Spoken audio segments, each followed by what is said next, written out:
গুনাহগারদের কবর আল্লাহ দুটো ফেরেশতা পাঠাবেন।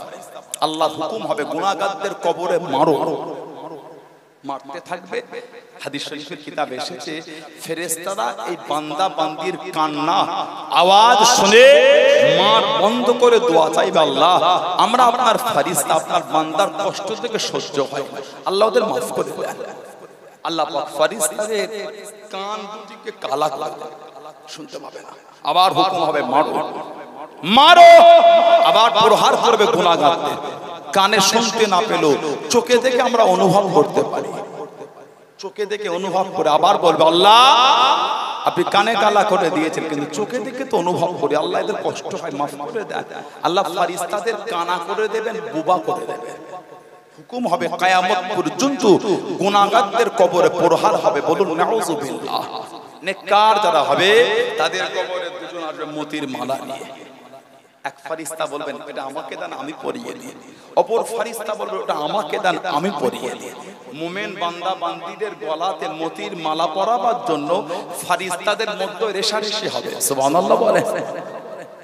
কিতাবে এসেছে দুজন ফেরেশতা ওই মালাটালে টানাটানি করতে মালাটা ছিঁড়ে যাবে, মতির টুকরাগুলি মুমিনের কবরে ছড়িয়ে যাবে, গোটা কবরটা আলোকিত হয়ে যাবে। কিতাবে এসেছে দুজন ফেরেশতা বসে ওই মতির টুকরাগুলিকে নিয়ে গাঁথতে থাকবে, আবার নতুন করে মালা গাঁথবে। এই মালা গাঁথতে গাঁথতে কিয়ামত হয়ে যাবে। জোরে বলবেন না সুবহানাল্লাহ। আল্লাহ মুমিন বান্দা বান্দির কবরে সাথী হিসাবে আল্লাহ কিয়ামত পর্যন্ত দুটো রহমতের ফেরেশতাকে আল্লাহ কবরে রেখে দেবেন। জোরে বলুন সুবহানাল্লাহ। গতকালকে একটা হাদিস শরীফ দেখছিলাম, যে ব্যক্তিকে আল্লাহ শুক্রবারের রাতে আল্লাহ পাক যেই ব্যক্তিকে তিনি ডেকে নেবেন, যার ইন্তেকাল হবে, মানে বৃহস্পতিবার মাগরিবের নামাজের পরে কিয়ামত পর্যন্ত তার কবরের ফিতনা থেকে আল্লাহ পাক হেফাজত করে দেবেন। জোরে বলুন, জোরে বলুন আলহামদুলিল্লাহ। আল্লাহর কাছে আশা করেন যেন মরণ আল্লাহ এই জুমার দিনে মরণ দেন। আল্লাহ পাক যেন আমাদের মরণ ঈমান অবস্থায় দেন। কেন? ঈমান হালাতে মরণ হলে আল্লাহ সমস্ত ফিতনা কবরের মুসিবত থেকে আল্লাহ আমাদের পার করিয়ে দেবেন। জোরে বলুন সুবহানাল্লাহ। আল্লাহ রাসূল বলেছেন আখিরাতের প্রথম মঞ্জিল হচ্ছে কবর। যার কবরটা সুন্দর অতিক্রম হবে তার আখিরাতটাকে আল্লাহ পাক সুন্দরভাবে কাটিয়ে দেবেন। যার কবরটা সুন্দরভাবে অতিক্রম হবে, আখিরাতের প্রথম মঞ্জিল হচ্ছে কবর। সেই কবরের জন্য কিছু হলো করে। কবরটা দুই রকম হবে, একটা হলো মুমিনের কবর আর একটা হলো গুনাহগারের কবর। হাদিস শরীফের কিতাব এসেছে ফাঁসে গুনাহগার যারা হবে তাদের কবরটা তো সংকীর্ণ হয়ে যাবে, ছোট, তারা একদিক থেকে আরেক দিকে কট ফিরতে পারবে না। যারা আল্লাহওয়ালা হবে, মুমিন হবে, তাদের কবরটা এত বড় হয়ে যাবে, তাকে তাদের চোখের দৃষ্টি যত দূর যাবে তাদের কবরকে আল্লাহ তার চাইতে বড় করে দেবেন। জোরে বলুন না সুবহানাল্লাহ। হাদিস শরীফে এসেছে আল্লাহর রাসূল বলেছেন মুমিন বান্দা বান্দি কবরে ঘুমাবেন কেমন? নাও কানামুল উরুশ। মুমিন কবরে ঘুমাবে কেমন? নাও, নাও মানে ঘুম, কানামুল উরুশ। বাসর রাতের ঘুমের মতন মুমিনরা কবরে ঘুমাবে। যেমন বাসর রাতের ঘুম সকালটা যেমন তাড়াতাড়ি হয়ে গেল মনে হয়, দাম্পত্য জীবনের প্রথম রাত আল্লাহর রাসূল বলেছে মুমিনের কবরের ঘুমটা ঠিক সেই রকম বাসর রাতের আরামদায়ক ঘুমের মতন হবে। বলুন না সুবহানাল্লাহ। সেই জিন্দেগি তৈরি করার জন্য ইবাদত করে যারা কাটিয়েছেন তাদের দিকে দেখেন। জীবন তৈরি করেছিল আমার রাসূলের সাহাবা। আমার নবীর একটা সাহাবী ছিলেন হযরতে জুবায়ের ইবনুল আওয়াম। হযরতে জুবায়ের ইবনুল আওয়াম রাদিয়াল্লাহু তাআলা আনহু, উনি ছিলেন আমার নবী পাকের নিজের ফুফুতো ভাই। ওনার মা ছিলেন সাফিয়া বিনত আব্দুল মুত্তালিব, আর ওনার ফুফু ছিলেন আমাদের মা সাইয়্যিদা তাহেরা তাইয়্যিবা হযরতে খাদিজা রাদিয়াল্লাহু তাআলা আনহা, জানাকে স্বয়ং আল্লাহ পাক তিনি নিজে সালাম পাঠিয়েছেন। বললেন সুবহানাল্লাহ। কে? মা খাদিজাতুল কুবরা রাদিয়াল্লাহু তাআলা। আল্লাহ নবী জাবালে নূরে চলে গেলেন।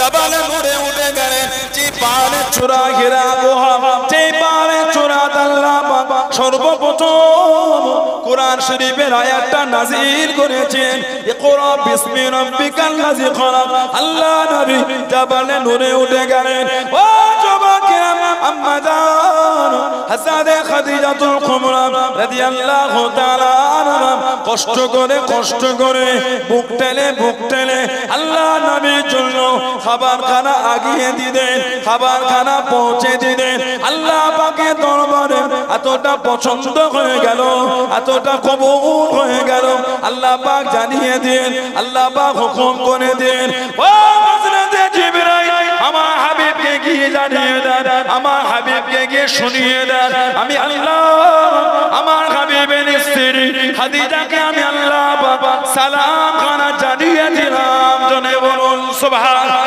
আর একটু জনে বলুন সুবহানাল্লাহ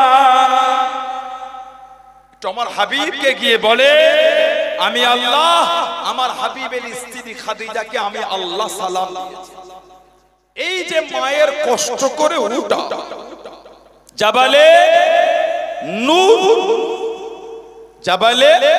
নূর যে পাহাড়ের চূড়ায় হচ্ছে হেরা গুহা যে পাহাড়ে আল্লাহ সর্বপ্রথম কোরআন শরীফের আয়াত নাযিল করেছেন হাজী বান্দা যারা আছেন তারা জানেন এই জাবালে নূরে উঠলে কাবা শরীফটা পুরো দেখা যায় বলুন না সুবহানাল্লাহ কারণ আল্লাহ রাসূল জাবালে নূরে হেরা গুহায় গিয়ে ধ্যান করতেন নবী পাক ওই পাহাড়ে ইবাদত করতেন আল্লাহ পাক হুকুম করেছিলেন হাবিব আপনি নিচে নামবেন না কেন গোটা মক্কা শরীফ আমার রাসূলের দুশমন ছিল আল্লাহ হুকুম করলে আপনি ওই পাহাড়ের চূড়ায় যাবেন কাবা শরীফ না দেখলে নবীর মনে কষ্ট হবে ওই জন্য আল্লাহ ওই পাহাড়টাকে ওইভাবে করেছে যেই পাহাড়ের গুহায় উঠলে চূড়ায় উঠলে কাবা শরীফটা পুরো দেখা যায় বলুন না সুবহানাল্লাহ মা খাদিজাতুল কুবরা হাদিস সাহেবরা আছে জিজ্ঞাসা করেন এই ১৫০০ বছর পরে এসে ওই পাহাড়ে ওঠার রাস্তা হয়েছে সিঁড়ি হয়েছে তারপরও আমরা উঠতে কাবু হয়ে যাই তখন রাস্তাও ছিল না সিঁড়িও ছিল না মা খাদিজা রাদিয়াল্লাহু তাআলা আনহা তালে কিভাবে উঠলেন এই মায়ের খাবার নিয়ে উঠাটা নবী পাকের কাছে পৌঁছে দেয়া আল্লাহ পাকের দরবারে এতটা পছন্দ হয়ে গিয়েছে স্বয়ং আল্লাহ আমাদের মাকে সালাম পাঠিয়ে দিলেন বলুন না সুবহানাল্লাহ কে মা খাদিজা রাদিয়াল্লাহু তাআলা আনহা আমার নবীর যত আওলাদ ছেলে আর মেয়ে আমাদের নবী যত আওলাদ ছেলে আর মেয়ে সব কিন্তু মা খাদিজা রাদিয়াল্লাহু তাআলা আনহা থেকে একটাই মাত্র নবীর ছেলে নাম হযরত ইব্রাহিম রাদিয়াল্লাহু তাআলা উনি খালি দুনিয়া এসেছেন হযরত মা মারিয়াম রাদিয়াল্লাহু তাআলা আনহা বাকি নবীর যত আওলাদ সব মা খাদিজা রাদিয়াল্লাহু তাআলা আনহা থেকে একটাই আওলাদ হযরত মা মারিয়াম থেকে এসেছে রাদিয়াল্লাহু তাআলা নবী পাকের ফুফুতো ভাই হযরত জুবায়ের ইবনুল আওয়াম রাদিয়াল্লাহু তাআলা মাত্র 15 বছর বয়সে মুসলমান হয়েছে যেদিন আবু বকর সিদ্দিক মুসলমান হলে তার পরের দিনে গিয়ে উনি মুসলমান হয়েছিলেন নবী ওনার নাম ধরে বলেছিলেন জুবায়ের তুমি হলে জান্নাতি বলুন না সুবহানাল্লাহ আশারায়ে মুবাশশিরা আশার মানে 10 বাশশারায়ে বাশশুরু থেকে মুবাশশির মানে সুসংবাদ প্রাপ্ত আল্লাহর নবী 10 সাহাবা নাম ধরে ধরে বলেছে আপনারা হলেন জান্নাতি এই 10 জনের মধ্যে একজন হলে হযরত জুবায়ের ইবনুল আওয়াম নবী ওনার নাম ধরে বলেছেন আপনি জান্নাতি মাত্র 15 বছর বয়স জুবায়ের ইবনুল আওয়াম এত কষ্ট ওনাকে দিয়েছে এত পাহাড় ওনাকে করেছে এত ভালো আমার রাসূলকে বাসতেন আল্লাহর রাসূল বলেছেন জুবায়ের তোমার ভঙ্গিমায় আল্লাহর ফেরেশতারা নাজিল হয়েছে তুমি যেমন সেজেছো তোমার মতন সেজে ফেরেশতা এসেছে জোরে বলবেন না একটা দুটো নয় কম বেশি 5000 ফেরেশতা তুমি যেমন সেজেছো ওই রকম সেজেই তারা এসেছে 5000 জোরে বলো আল্লাহ নবী ইসলামের প্রথম যুদ্ধে চলে গেলেন ও যুবকেরা আল্লাহ নবী বদরের জমিনে চলে গেলেন আল্লাহ নবী বদরের ময়দানে চলে গেলেন মাত্র দুটি ঘোড়া, একটা ঘোড়া পিঠে হযরত জুবাইর ইবনুল আওয়াম রাদিয়াল্লাহু তাআলা আনহু হলদে পাগড়ি মাথায় যুদ্ধখানা চালিয়ে যায়, যুদ্ধখানা খুলে যায়। ও যুবকে আল্লাহ নবী জানিয়ে দেন, আল্লাহ নবী শুনিয়ে দেন, ও বাবা জুবাইর রাদিয়াল্লাহু তাআলা আনহু হলদে পাগড়ি পরছো বাবা, হলদে পাগড়ি পরছো বাবা, আল্লাহ পাকে দরবারে এতটা পছন্দ হয়ে গিয়েছে, এতটা কবুল হয়ে গেল। ও বাবা জুবাইর, আল্লাহ রাব্বুল আলামিন বদরের জমিনে ততদূর ফেরেশতা পাঠিয়েছেন বাবা, ততদূর ফেরেশতা এসেছে বাবা, সবার মাথায় হলদে পাগড়ি পরে সবাই নাজিল হয়েছে। ও বাবা জুবাইর, তোমার ভঙ্গিমায় আল্লাহ পাকের ফেরেশতারা নাজিল হয়েছে। জোরে বলুন সুবহান, একটু জোরে বলুন সুবহান। তুমি মাথায় হলদে পাগড়ি পরেছো, বদরে আল্লাহ যত ফেরেশতা পাঠিয়েছে সবার মাথাতেই হলদে পাগড়ি। 5000 ফেরেশতা ওনার মতন সেজে দুনিয়া এসেছিলেন, বললেন না সুবহানাল্লাহ। সেই সাহাবাদের দিকে দেখেন, মানা কাকে বলে? জীবন, সাহাবাদের কি জীবন তৈরি করেছে, কি জীবন আল্লাহর রাসূলের সাহাবারা বানিয়েছে। যে সাহাবাদের সামনে আল্লাহর রাসূল বলেছেন লা তাসুবু আসহাবি, খবরদার তোমরা আমার সাহাবাদের গালি দিও না। ওয়াল্লাহ ফি আসহাবি, আমার সাহাবাদের নিয়ে কিছু বলার আগে তোমরা আল্লাহকে ভয় করো। অন্য রিওয়ায়াতে এসেছে আসহাবি কান নুজুম, আমার সাহাবারা হলো আকাশের তারকা। জোরে বলুন না সুবহানাল্লাহ। বিআইহিম ইক্তিদাইতুম হিতাদাইতুম, তোমরা তাদের মধ্যে কারো একজনের ইক্তিদা করো, তোমরা হেদায়েত পেয়ে যাবে। জোরে বলুন না সুবহানাল্লাহ। সেই সাহাবাদের জীবনী পড়েন, সেই সাহাবাদের জীবনী, তানাদের মানা, তানাদের মুহাব্বত, কি ভালোবাসা আমার রাসূলকে তারা দিয়েছে। সাহাবারা কি মুহাব্বত নবীকে দিয়েছে, এমনি সাহাবাদের মাকাম আল্লাহ। আজকে এসে বসেছেন বংশের মুরব্বিদের রূহের মাগফিরাতের উদ্দেশ্যে, নিজেদের জীবনটাও তৈরি করে। একটু গরম হোক, অসুবিধা নেই, আপনি কি করবেন বলেন? গরমটা বড় বেশি পড়ে গেছে, আল্লাহর হুকুম। আজ 3 দিন ধরে আল্লাহর হুকুম খুব বেশি গরম। এত পানি হলো চতুর্দিকে, এখনো ডুবে আছে। আপনাদের এলাকায় তাও তো ডুবো, আল্লাহ জাগিয়ে রেখে আল্লাহ হিফাজত করে। বলুন আল্লাহুম্মা আমিন। উদয় নারায়ণপুরের দিকে, বিশেষ করে 5টার দিকে, আমাদের হুগলির ওই হরিণখোলার দিকে এক বুক না, কিছু কিছু জায়গায় 18 ফুট 20 ফুট করে পানি উঠে গিয়েছে। আল্লাহ হিফাজত করে। বলুন আল্লাহুম্মা আমিন। একবার বন্যা হলে মানুষের অনেক ক্ষতি হয়ে যায়, সাডেনলি পানি ছেড়ে দেয়, মানুষকে অ্যালার্ট করেন আগে থেকে, মানুষজন তাদের প্রয়োজনীয় নিত্য প্রয়োজনীয় জিনিসকে তারা বার করতে পারে না, খুব অসুবিধা হয়ে যায়। আল্লাহ পাক আমাদের সমস্ত মুসিবত থেকে হেফাজত করেন। যে সমস্ত জায়গায় পানিতে ডুবে গিয়েছে আল্লাহ পাক তানাদের হেফাজত করে। বলুন আল্লাহুম্মা আমিন। বলেন আল্লাহুম্মা। আমার ভাইরা, বাচ্চাদেরা, ছেলেরা, যুবকেরা, মুরব্বীরা, নবী পাকের মুহাব্বতের সাহাবী হযরতে তালহা ইবনে উবাইদুল্লাহ, হযরতে আবু তালহা রাদিয়াল্লাহু তাআলা জানার শানে আল্লাহর রাসূল বলেছেন, তোমরা যদি আমি নবী আমার জিন্দা শহীদ সাহাবীকে দেখতে চাও, শহীদ কিন্তু জিন্দা, হেঁটে হেঁটে ঘুরে বেড়াচ্ছে, তোমরা আমার আবু তালহা ইবনে উবাইদুল্লাহকে তোমরা দেখো। ওটা হলো আমি নবী আমার জিন্দা শহীদ সাহাবা। জোরে বলুন না সুবহানাল্লাহ। দিনের জন্য এক জায়গা থেকে আরেক জায়গায় চলে যেতেন। আল্লাহর রাসূল বলেছেন হযরতে আব্দুল্লাহ ইবনে হুযাফা আস-সাহমি রাদিয়াল্লাহু তাআলা, আব্দুল্লাহ ইবনে হুযাফা আস-সাহমি রাদিয়াল্লাহু তাআলা, কি ঈমান আমার রাসূলের সাহাবা, যিনি আমার রাসূলের চিঠি বহন করে এক জায়গা থেকে আরেক জায়গায় দ্বীনের দাওয়াত দিতে গিয়েছিলেন। আমি গত কয়েক মাস আগে চেন্নাই গিয়েছিলাম। চেন্নাই সিটি থেকে প্রায় 40 কিলোমিটার দূরে কুয়ালাম বলে একটা জায়গা আছে, কুয়ালাম, সমুদ্রের গায়ে, যারা গিয়েছেন জানেন, নেটে লিখলে পাবেন কুয়ালাম। ওখানে আমার নবী পাকের একটা সাহাবীর মাজার আছে, নাম হযরতে তামিম আনসারী রাদিয়াল্লাহু তাআলা।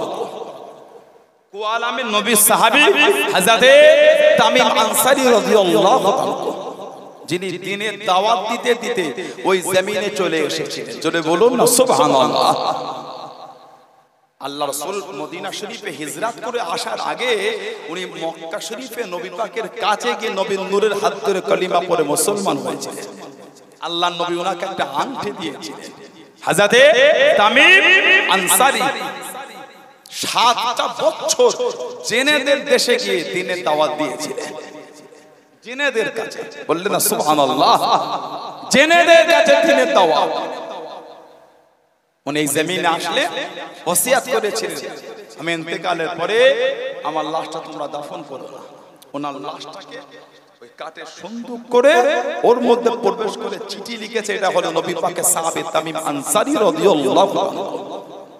ওই লাশ এটা আপনার সন্দুক সমুদ্র পানিতে ভাসিয়ে দিয়ে ওটা ভেসে ভেসে আমাদের ভারতের এই চেন্নাইয়ের কোয়ালামের ওই সমুদ্র গায়ে এসেছিল।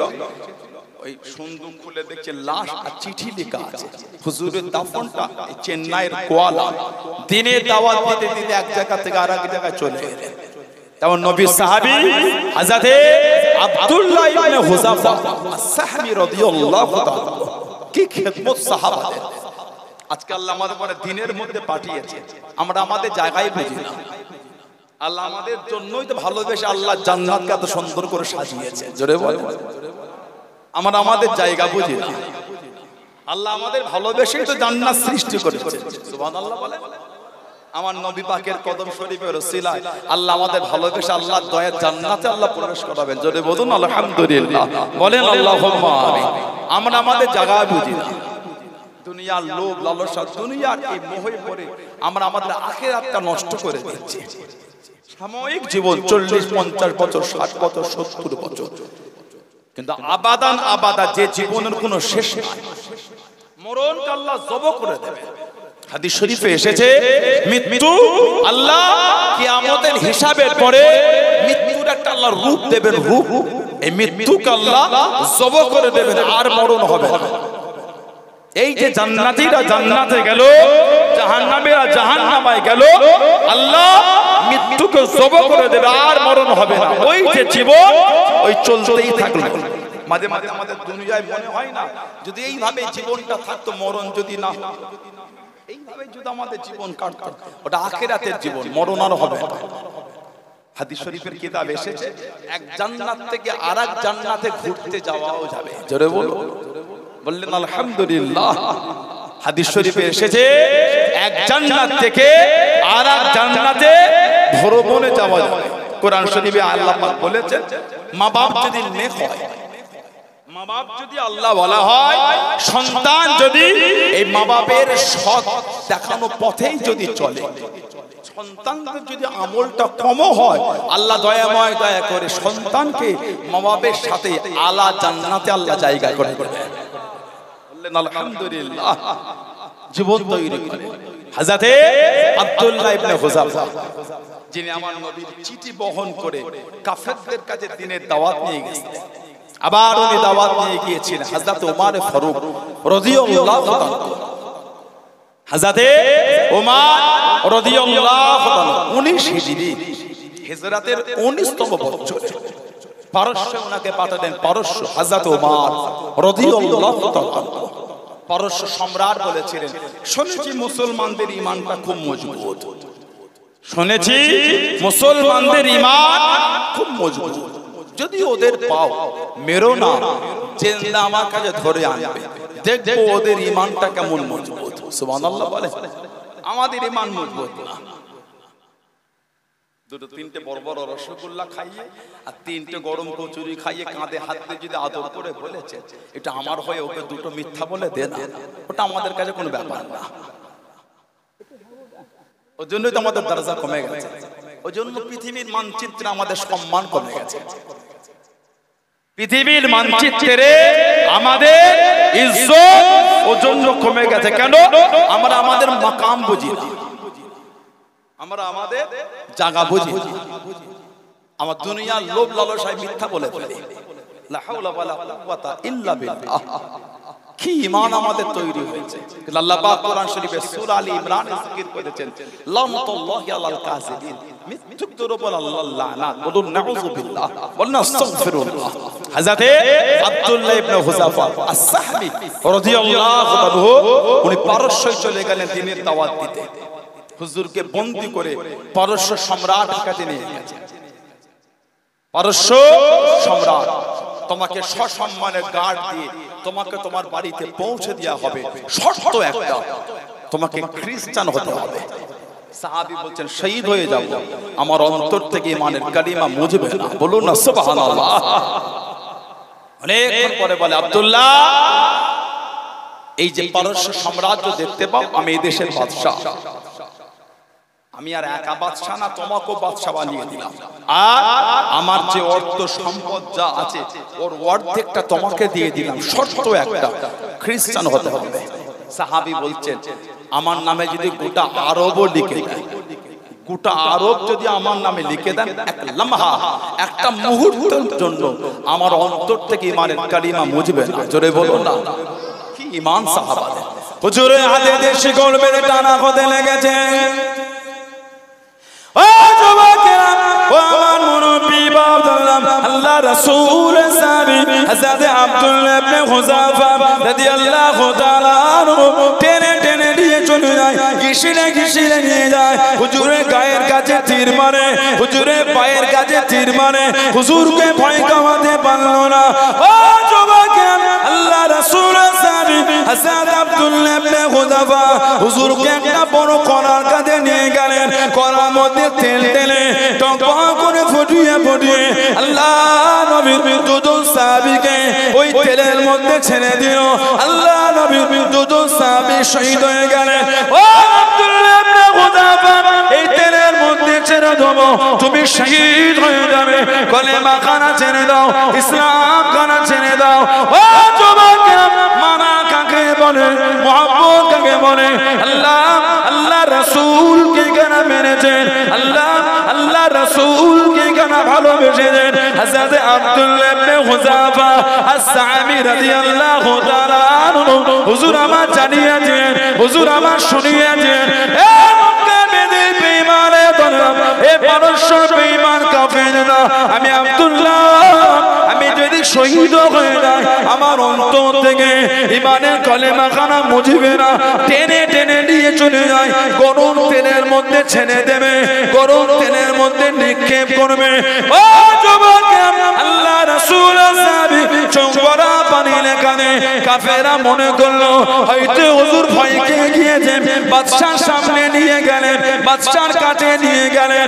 এ আব্দুল্লাহ ইবনে হুযাফা, তুমি কি ভয় খেয়ে গিয়েছো? তুমি কি কলেমা খানা ছেড়ে দেবে? হুজুর আমার জানিয়েছেন, আমি আব্দুল্লাহ, আমি মরণকে ভয় করিলাম। তবে কি জন্য কাঁদো? তোমার চোখে কেন পানি? ও যুবকেরা, আল্লাহ রাসূলের সাহাবী হযরত আব্দুল্লাহ ইবনে হুযাফা হুজুর আমার জানিয়েছেন, হুজুর আমার শুনিয়েছেন, এ মক্কা বেদের বেঈমানের দলেরা, আমি আব্দুল্লাহ, আল্লাহ পাক আমাকে একটা জীবন দিয়েছে, ওই একটা জীবন গরম তেলের মধ্যে ছেড়ে দেবে, আমি আব্দুল্লাহ শহীদ হয়ে যাব, আমি আব্দুল্লাহ শহীদ হয়ে যাব। আমি আব্দুল্লাহ কেন কাঁদি? আল্লাহ পাক যদি আমাকে 100 খানা জীবন দিতেন, 100 খানা জীবন বিলীন করে দিতাম, 100 জীবন নয়, আমি আব্দুল্লাহ আমার শরীরের পশমের মতন আল্লাহ পাক যদি আমাকে জীবন দিয়ে দিতেন, আমি আব্দুল্লাহ আল্লাহর দ্বীনের জন্য শরীরের পশমের মতন জীবন গুলিকে বিলীন করে দিতাম। আমি আব্দুল্লাহ আমার অন্তর থেকে ঈমানের কলেমা মুছতো না। জোরে বলুন সুবহান, আর একটু জোরে বলুন সুবহান। আল্লাহু আকবার, আল্লাহু আকবার, বলুন আলহামদুলিল্লাহ। যখন টেনে টেনে নিয়ে যায়, ওই গরম তেলে নবী পাকের দুজন সাহাবা ওই তেলের মধ্যে দিয়েছেন, শহীদ হয়ে গেছে। হুজুর কাঁদছেন কেন? মরণকে ভয়ে। হুজুর বলছেন না, আমি কাঁদছি, আমার তো একটা জীবন, এই তেলে দেবে, শহীদ হয়ে যাব। আল্লাহ যদি আমাকে এই শরীরের পশমের মতন অসংখ্য জীবন দিতেন, সব জীবনই বিলীন করে দিতাম, তারপর অন্তর থেকে ইমানের কালিমা মুছতো না। জোরে বলুন না সুবহানাল্লাহ। আমরা দুটো রসগোল্লার জন্য মিথ্যা বলে ফেলি, সাহাবীদের শরীরের পশমের মতন জীবন হলো বিলীন করে দিতাম, অন্তর থেকে ইমানের কালিমা যেত না। পারস্য সম্রাট বলছেন, আব্দুল্লাহ আমি তোমার কাছে হেরে গেলাম। সুবহানাল্লাহ বলেন। আমি তোমার কাছে হেরে গেলাম, তোমাকে ছেড়ে দেবো, শর্ত একটা, শর্ত একটা, আমার কপালে সম্মান করে একটা চুমা খেতে হবে।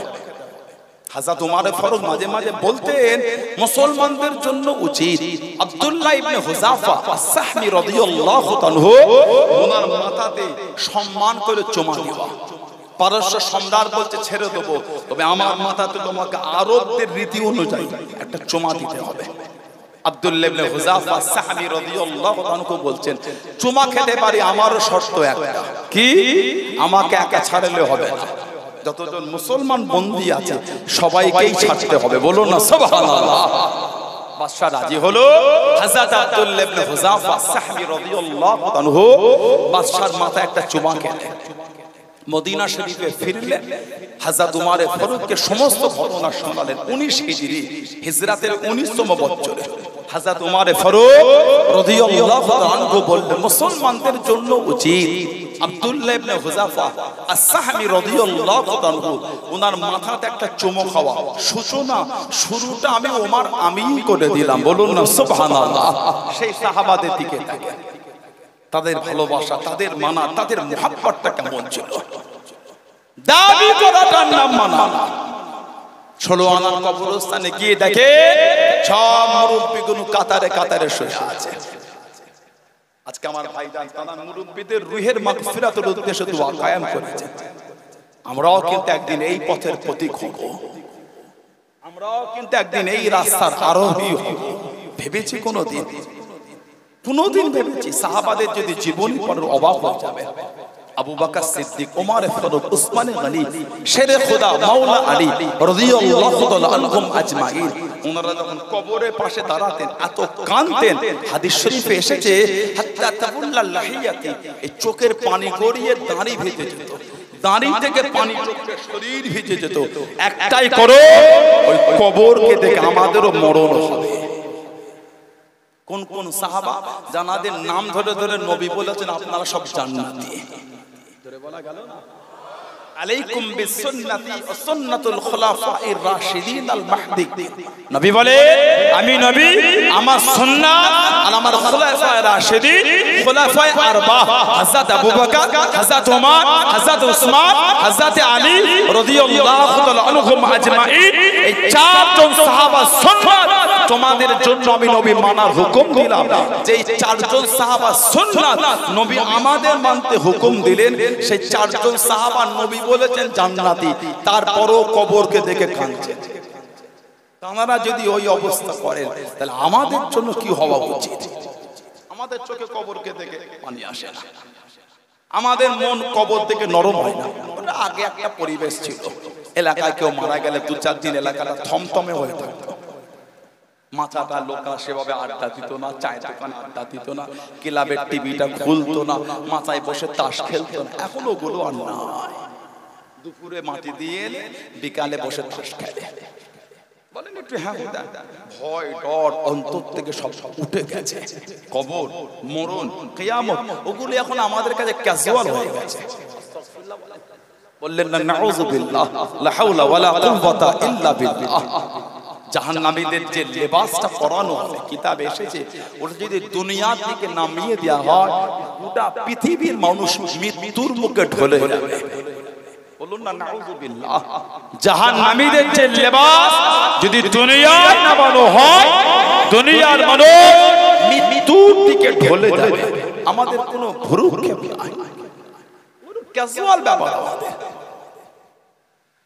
হাদিস শরীফের কিতাবে এসেছে জাহান্নামীদের কবর আল্লাহ পাক দুটো ফেরেশতা পাঠাবেন, জান্নাতীদের কবরও আল্লাহ দুটো পাঠাবেন।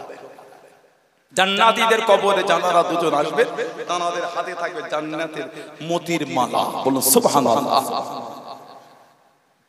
বলে 12:30 আর নামাজ, তাহলে নামাজ আজানের পরে দোয়া করি।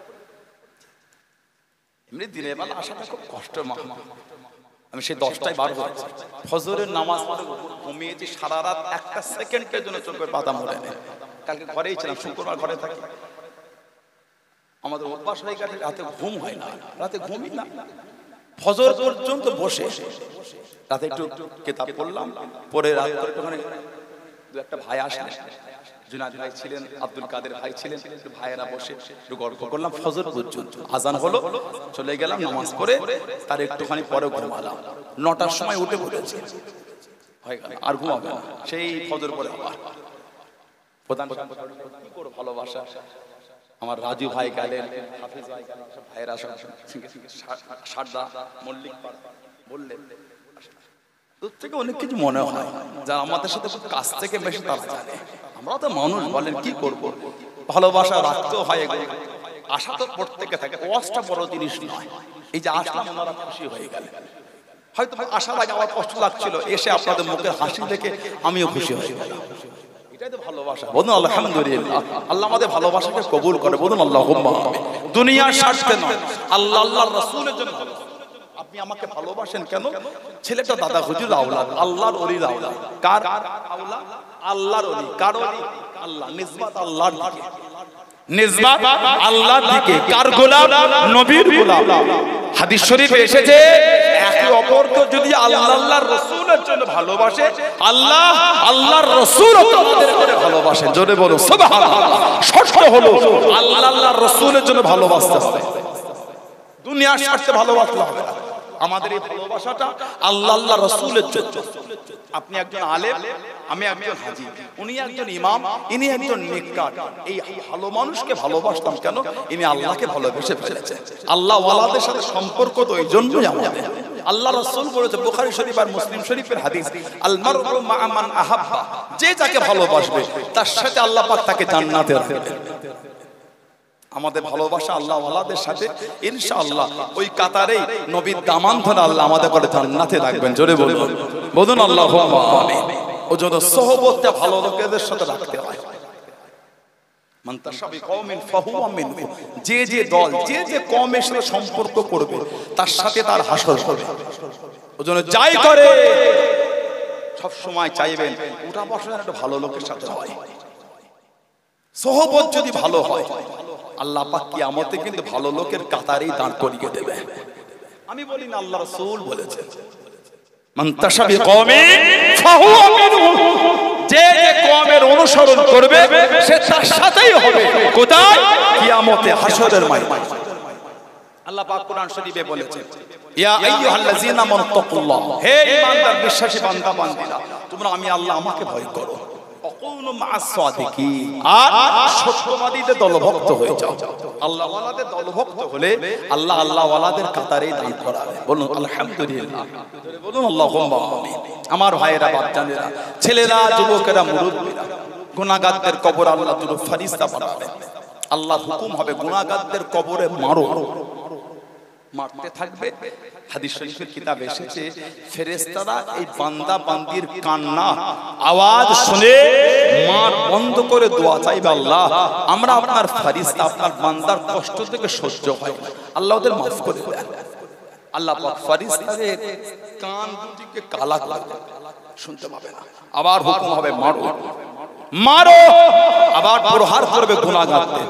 কানে শুনতে না পেলেও চোখে দেখে আমরা অনুভব করতে পারি, চোখে দেখে অনুভব করে আবার বলবে, আল্লাহ আপনি কানে কালা করে দিয়েছেন কিন্তু চোখে দেখে তো অনুভব করি, আল্লাহ এদের কষ্ট হয়, মাফ করে দেন। আল্লাহ ফেরেশতাদের কানা করে দেবেন, বোবা করে দেবেন। হুকুম হবে কিয়ামত পর্যন্ত গুনাহগারদের কবরে প্রহার হবে। বলুন নাউযুবিল্লাহ। নেককার যারা হবে তাদের কবরে দুজন আসবে মতির মালা নিয়ে। এক ফেরেশতা বলবেন, এটা আমাকে দেন, আমি পরিয়ে দিই। অপর ফেরেশতা বলবে, এটা আমাকে দেন, আমি পরিয়ে দিই। মুমিন বান্দা বান্দীদের গলাতে মতির মালা পরাবার জন্য ফেরেশতাদের মধ্যে রেষারেষি হবে। সুবহানাল্লাহ বলেন। কিতাবে এসেছে, দুজন ফেরেশতা ওই মালাটা টানাটানি করতে গিয়ে মালাটা ছিঁড়ে যাবে। মতির টুকরাগুলি মুমিনের কবরে ছড়িয়ে যাবে, গোটা কবরটা আলোকিত হয়ে যাবে। কিতাবে এসেছে, দুজন ফেরেশতা বসে ওই মতির টুকরাগুলিকে নিয়ে গাঁথতে থাকবে। আবার নতুন করে মালা গাঁথবে, এই মালা গাঁথতে গাঁথতে কিয়ামত হয়ে যাবে। জোরে বলবেন না সুবহানাল্লাহ। আল্লাহ মুমিন বান্দা বান্দির কবরে সাথী হিসাবে আল্লাহ কিয়ামত পর্যন্ত দুটো রহমতের ফেরেশতাকে আল্লাহ কবরে রেখে দেবেন। জোরে বলুন সুবহানাল্লাহ। জীবন তৈরি করে, জীবনকে তৈরি করে, জীবন তৈরি করে যারা করেছেন তাদের দিকে দেখেন। ইমামে বুখারী রাহমাতুল্লাহ জানার কবরে মাটি থেকে মেশকাম্বারের তরবারি হয়েছে, জীবন তৈরি করেছে। বুখারী শরীফের মুকদ্দমায় এসেছে হযরতে মুহাম্মদ ইবনে ইসমাঈল বুখারী রাহমাতুল্লাহ, হযরতে মুহাম্মদ ইবনে ইসমাঈল বুখারী রাহমাতুল্লাহ কিতাব এসেছে জানার কবর থেকে মিশকে আম্বারে খুশবু বার হয়েছে। হাদিস শরীফে কিতাব এসেছে, হাদিস শরীফে কিতাব এসেছে তানার কবর থেকে খুশবু বার হয়েছে। জানাকে দাফন করা হলো। বুখারী শরীফের মুকদ্দমায় আছে, মুকদ্দমে বুখারীর মধ্যে এসেছে হযরত মুহাম্মদ ইবনে ইসমাঈল বুখারী রাহমাতুল্লাহ অদফিনা বিখারতানিকা কারিয়াতুল আলা ফাসখার মিন সামারকান্দ। সামারকান্দ থেকে সামান্য দূরে ইমাম বুখারীকে কম বেশি 10 মাইল দূরে ইমাম বুখারীকে খারতানিকা বলে গ্রামে দাফন করা হয়েছে। খারতানিকা বলে গ্রামে ইমাম বুখারীকে দাফন করা হয়েছে। কিতাবে এসেছে হুজুরের কবরে যখন মাটি দেয়া হয়, হুজুরের কবরে যখন মাটি রাখা হয়, ওয়াদা ফি হাফরাতিহি মিন তুরাবিন কবরুহা রাহিহাতুন তাইয়্যিবাতুন কাল মিশক। হুজুরের কবরে যখন লাশটা রাখা হয়েছে, কবরের যাররা যাররা, কবরের প্রত্যেকটা মাটির কোণা থেকে মেশকাম্বারের খুশবু হতে লেগেছে। বললেন আলহামদুলিল্লাহ। হুজুরের কবরে লোক মাটি দিলে কিতাব এসেছে লোক পরবর্তী সময়ে জিয়ারাতে এসে ওই কবরে মাটি মুঠো মুঠো করে ঘরে চলে যেতেন। হুজুরের কবর মেশকাম্বারে খুশবু। হুজুরের কবরটা ঘিরে দিয়েছিল, ওই ঘিরার বাইরে দাঁড়িয়ে লোক জিয়ারত করত। যাওয়ার সময় বাইরের মাটিও মুঠো করে নিয়ে যেত, বাইরের মাটিতে গো মেশকাম্বারে খুশবু হতো। বললেন আলহামদুলিল্লাহ, জীবন তৈরি করেছে। বিগত কয়েক মাস আগে আমাদের পীর মুর্শিদ পীর আল্লামা সাইফুদ্দিন সিদ্দিক হুজুর রাহমাতুল্লাহ আলাইহি নূরুল্লাহ আলা মারকাত, আল্লাহ হুজুরের কবরটা আল্লাহ নূর করে দেন। বলুন আল্লাহুম্মা আমিন। হুজুরের কবরের মাথার থেকে সামান্য অংশ ধসে গিয়েছিল। হুজুরের কবর থেকে বিভিন্ন ফুলের খুশবু বার হচ্ছিল। বললেন আলহামদুলিল্লাহ। আজও আমাদের সমাজে মাঝে মাঝে দেখা যায় 10 বছর, 5 বছর, 7 বছর, 3 বছর, 20 বছর, 22 বছর পরে কোনো কারণে কবরটা ধসে গেলে দেখা যায় কাফনটা সাদা ধপধপ করছে। আলহামদুলিল্লাহ বললেন না। বিগত কয়েক মাস আগে সোশ্যাল সাইটের ভিডিও দেখলাম, বাংলাদেশের একটা ভিডিও। 12 বছর না কত বছর পরে রাস্তা করতে গিয়ে কবর বার হয়ে গেছে, খুঁড়েছে, কাফনটা পর্যন্ত এখনো টাটকা। সুবহানাল্লাহ বলবেন না? আর একটু জোরে বলা গেল না? জীবন তৈরি করে আল্লাহ, আমাদের কবুল করে আল্লাহ, আমাদেরকে শয়তানের ধোঁকা থেকে আল্লাহ দূরে রাখে আল্লাহ, আমাদের সকলকে শুনে বলে বেশি বেশি ইবাদত করার তৌফিক দান করেন। সকলে বলুন আমিন। জোরে বলেন আল্লাহুম্মা আমিন। একটু দরুদ শরীফ আল্লাহুম্মা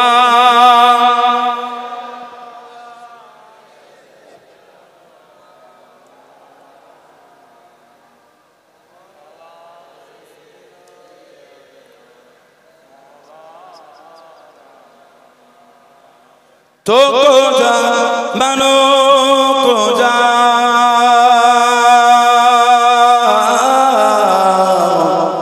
तो को जा मनो को जा तो को जा मनो को जा तो को जा मनो को जा तो अमीरे हरम में फकीर आजा, तो अमीरे हरम में फकीर आजा, तेरे गुण और लब में तलब की तलब, तेरे गुण और लब में तलब की तलब, तो अता ही आका, तो अता तो को जा मनो को जा, तो को जा मनो को जा, तो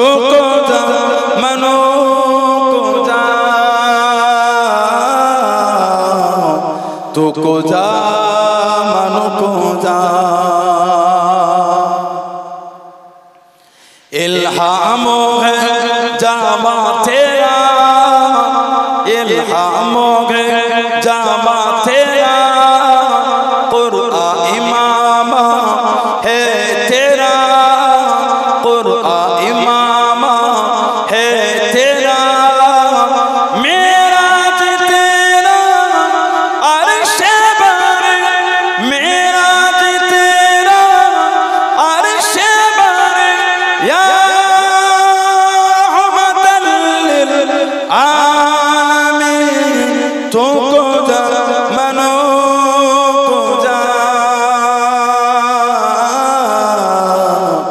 तुमको जा मनो को जा, तुमको जा मनो को जा,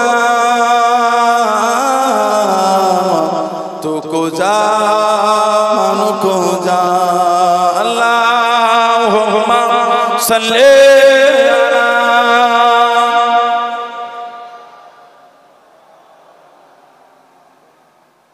वाला आले सय्यदना।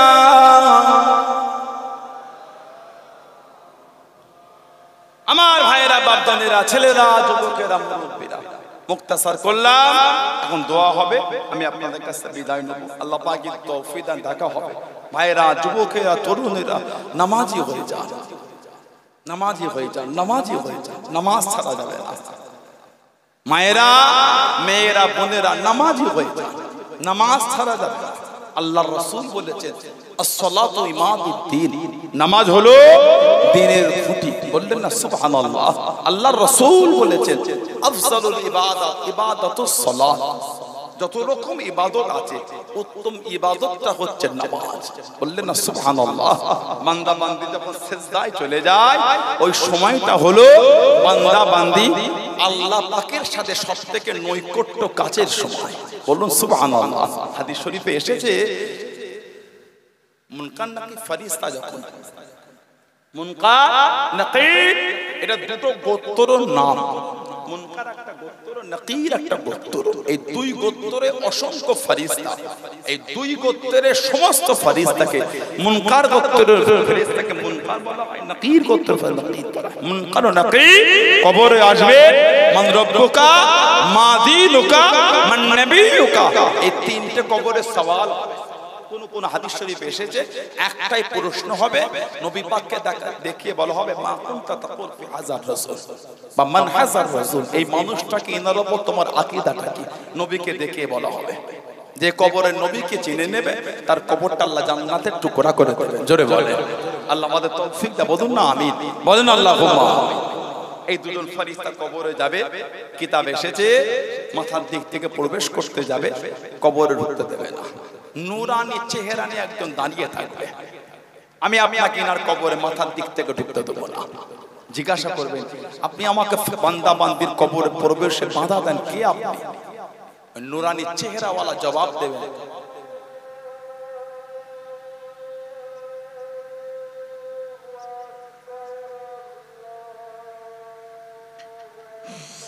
আল্লাহু আকবার, আল্লাহু আকবার।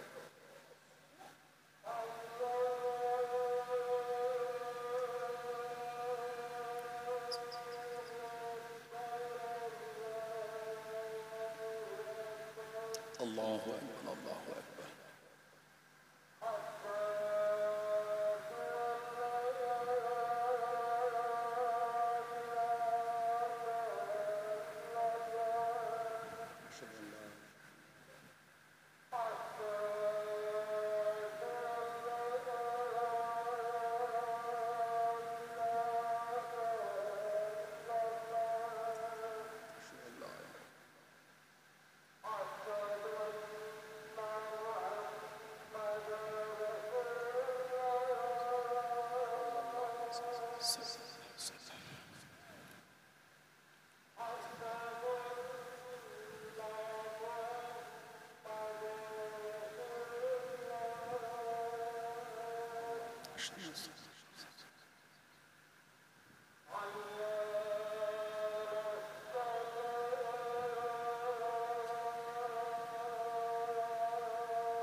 আমার ভাইয়েরা, বাচ্চাদেরা, ছেলেরা, যুবকেরা, মুরব্বীরা, বান্দা বান্দির কবরে মাথা থেকে ফেরেশতাকে প্রবেশ করতে নামাজ আল্লাহ পাক নামাজের একটা রূপ দিয়ে দেবে, রূপ জবাব দেবে আমি হচ্ছি নামাজ।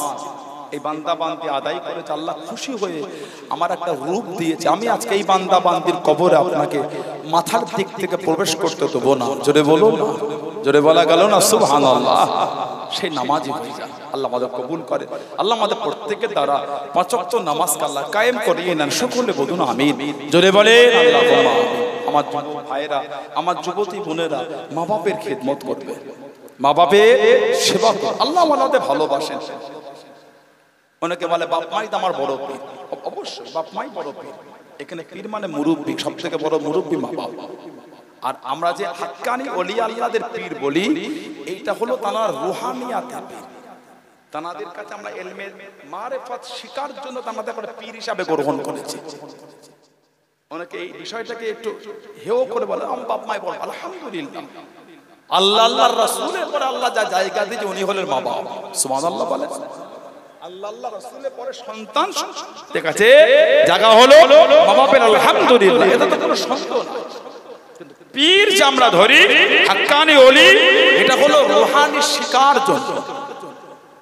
আপনার মা বাবা আপনার কাছে সব থেকে বড়, আলহামদুলিল্লাহ। তারপরও কেন একটা টিচার নিয়েছেন, বাপ্পার কাছে পড়ছেন না, তাকে মাস্টার নিলেন, টিচার নিলেন, প্রাইভেট টিচার নিলেন, স্কুলে ভর্তি হলেন, অ্যাডমিশন হলেন, ইংলিশ মিডিয়াম অ্যাডমিশন, কলেজে হলেন, ইউনিভার্সিটিতে হলেন।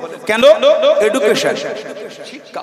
সেরকম মারিফাতের শিক্ষার জন্য, ইলমে রূহানিয়াতের ইলম অর্জন করার জন্য, আমরা নিজেদের কলবকে জারি করার জন্য হাক্কানি ওলি আল্লাহদের সোহবতের সান্নিধ্য বসে তাদের সোহবত থেকে মারিফাতের নূর পাওয়ার জন্য আমরা শিক্ষা অর্জন করি।